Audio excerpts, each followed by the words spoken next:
Welcome to the throne, Monarch. Take a breath and look around. The smoke of the battlefield has cleared. The thieves who robbed you have been silenced by the law of restitution. And the spoils of war are finally in your hands. But listen to me with the ears of a king. Acquiring a kingdom is an act of strength. Keeping a kingdom is an act of mastery. Most people spend their entire lives praying for a blessing. But when it arrives, they destroy it within a year because they still possess the anxiety of a servant. They have the gold, but they still have the spirit of a beggar, always waiting for the other shoe to drop. Always looking over their shoulder. Always asking for permission to exist. You were not called to merely visit the palace. You were appointed to own the territory. God is now transitioning you from the operating table of rewiring to the throne room of governance. This is where you learn the heavy, unshakable laws of spiritual and physical sovereignty. I am going to reveal the 10 laws of divine dominion. We are going to discuss how to protect your peace with a wall of fire, how to command your resources like a general, and how to ensure that your legacy outlives your heartbeat. The time for trying to make it is officially dead.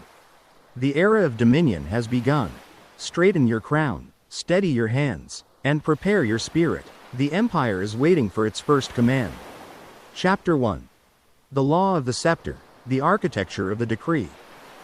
In the lower realms of existence, people live by reaction. They react to the news. They react to their bank accounts. And they react to the moods of those around them. But as you ascend to the throne, you must realize that a monarch is not a reactor. A monarch is a legislator. This is the essence of the law of the scepter. The scepter is not merely an ornament of gold. It is a spiritual antenna that signals the end of waiting. The greatest danger you face in this new season of abundance is the muscle memory of your past. You have been trained by trauma to wait for the other shoe to drop, to wait for permission, or to wait for a sign that it is okay to move. The law of the scepter demands that you execute a violent break from this passivity. In the divine realm, silence is seen as a vacuum, and if you do not fill that vacuum with your decrees, the world will fill it for you with its chaos. You are being rewired to understand that your words have transitioned from speech to substance. When you speak into your business, your health, or your family, you are not expressing a hope. You are issuing an executive order that the atoms of the physical world are legally bound to obey. If you do not command your wealth, it will develop wings and fly toward someone who will. If you do not command your morning, the anxieties of the public will dictate your day. Dominion begins the moment you stop praying for things to happen and start establishing that they are already done. You are the architect. Your voice is the blueprint. The scepter is in your hand. Stop looking for a leader and realize that the entire territory is waiting for the sound of your command. Chapter 2. The immunity of the throne, the radiance of detachment. Elevation creates a target. As you step into your full stature, you will notice a strange phenomenon. The people who once pitied you will now start to resent you. Your old enemies didn't die. They simply retreated to the shadows to wait for a moment of human weakness. They will attack you with the ghost of who you used to be. They will whisper about your mistakes. They will judge your new boundaries as arrogance. And they will try to pull you into the mud of explaining yourself. The immunity of the throne is the spiritual technology that makes you unreachable. It is a state of tactical detachment where you realize that your height has made you immune to the frequency of the ground. A king does not step off the throne to argue with a heckler. To do so would be to admit that the heckler is an equal. If you are still losing sleep over a betrayal, or if your heart rate still spikes when you hear a lie told about your name, you are still wearing the rags of a peasant underneath your royal robes. God is rewiring your nervous system to operate on a high voltage frequency. You are being trained to witness the storm without becoming the rain. Your throne is protected by a sanctity of silence. You must develop a level of emotional coldness that is not rooted in hatred, but in sovereignty. You are too busy overseeing the expansion of an empire to be bothered by the opinions of those who have never built a brick. Your immunity is your armor. When you refuse to give your energy to the low-level noise, that noise eventually starves to death. You don't fight the darkness with your hands. You dissolve it with the sheer radiance of your indifference. Chapter 3. The Stewardship of Legacy, the Architecture of Infinity. Your empire was not built for the fleeting satisfaction of your ego. It was engineered to be an entity that breathes across centuries. This is the law of legacy stewardship. The fatal trap most individuals fall into once they receive their divine recovery is the consumer's itch. They buy things to prove to a world that once doubted them that they have finally arrived. But a monarch does not spend. A monarch allocates. You must perform a violent mental shift away from making money to live and enter the frequency of building to endure. During this phase of your rewiring, God is isolating you to sanitize your vision from short-term lusts. He is teaching you to look at a single dollar and see a forest, not a meal. Every financial pivot, every business venture, and every strategic partnership you enter now must be weighed against one haunting question. How does this serve my bloodline 3 generations from now? Divine dominion requires a vision that outlives your own biological clock.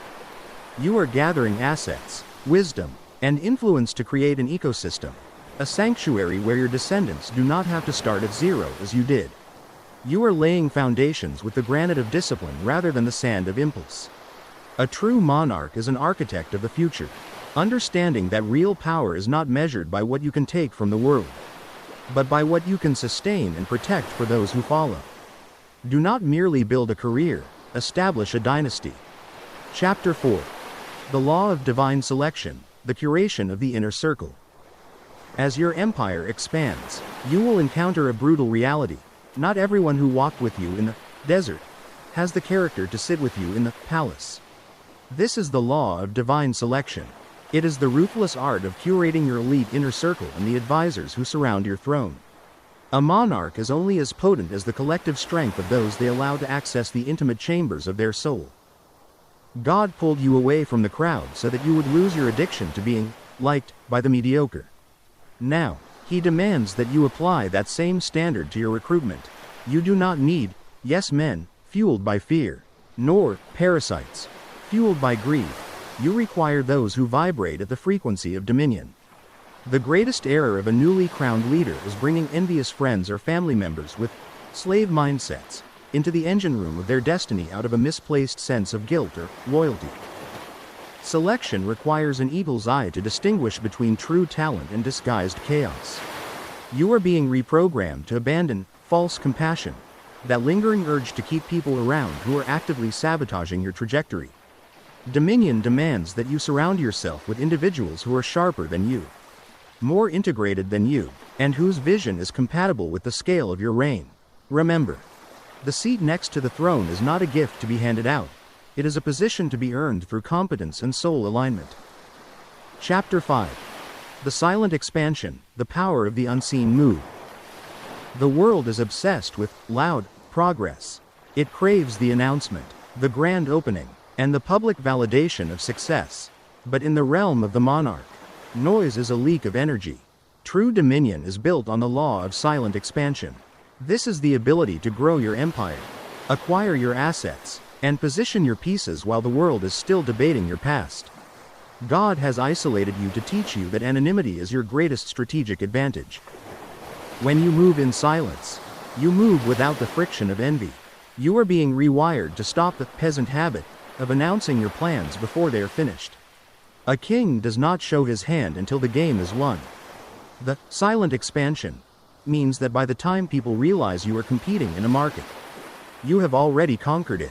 By the time they see the structure, the foundation is already set in stone.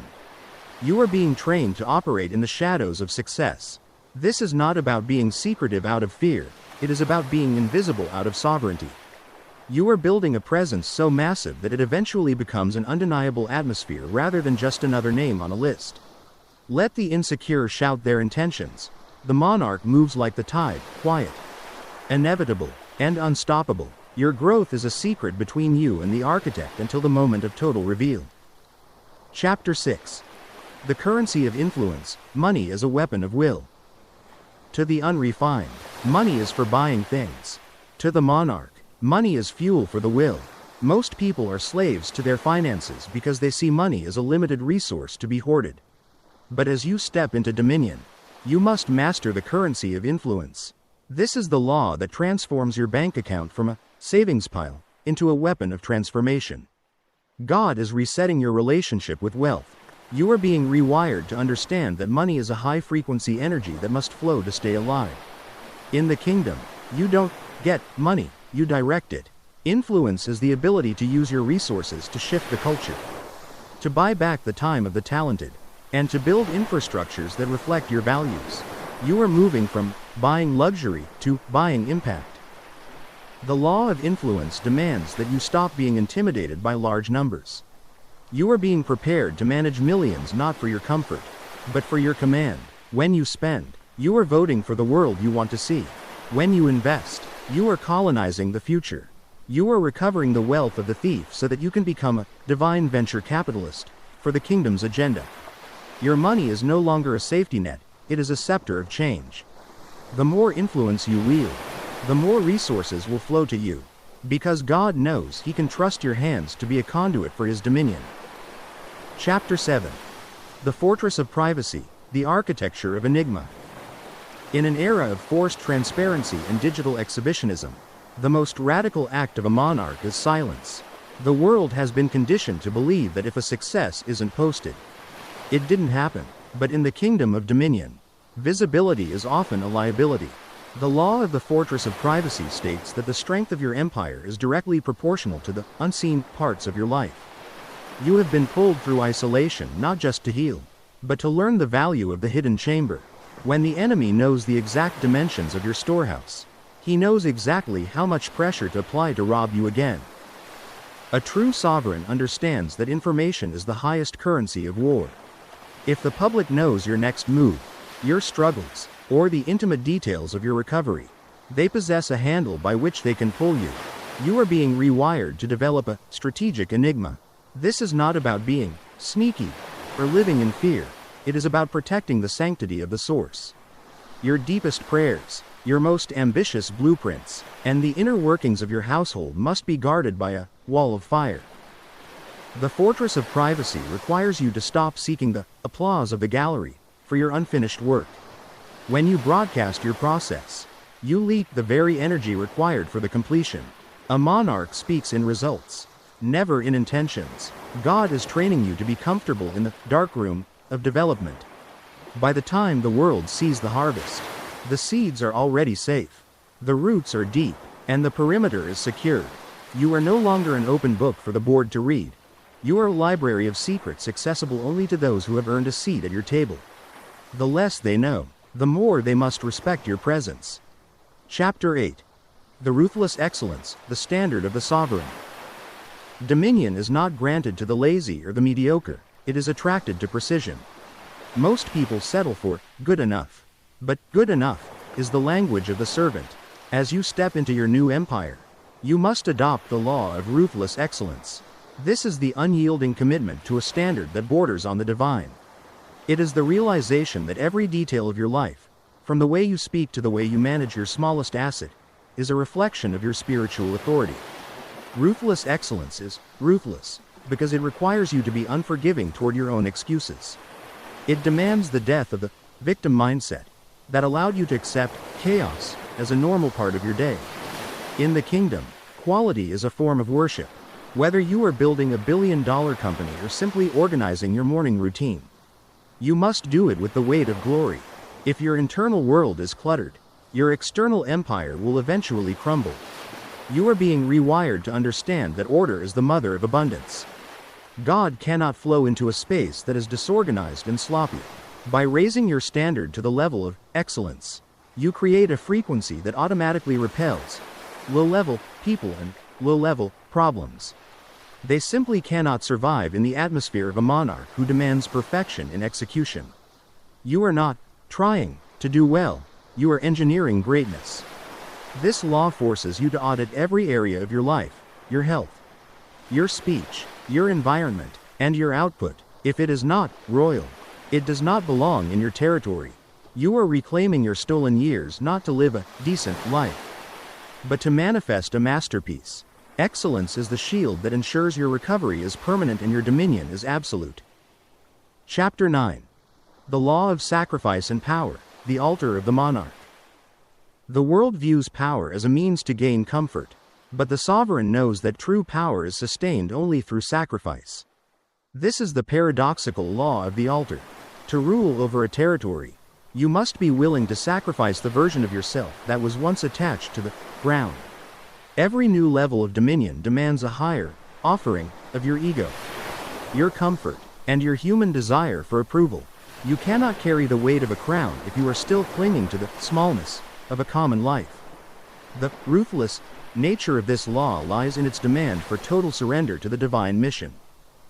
You have been rewired to understand that your time, your focus, and your energy are no longer your own.